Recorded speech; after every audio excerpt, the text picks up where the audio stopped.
This is a 2011 Mustang GT with the 5.0. We just put some Flowmaster Delta 40 mufflers on it, out to some nice 4-inch black double wall tips.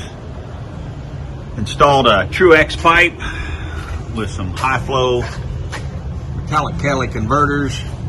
We installed these BBK long tube headers for them. Put it all in there nice and clean.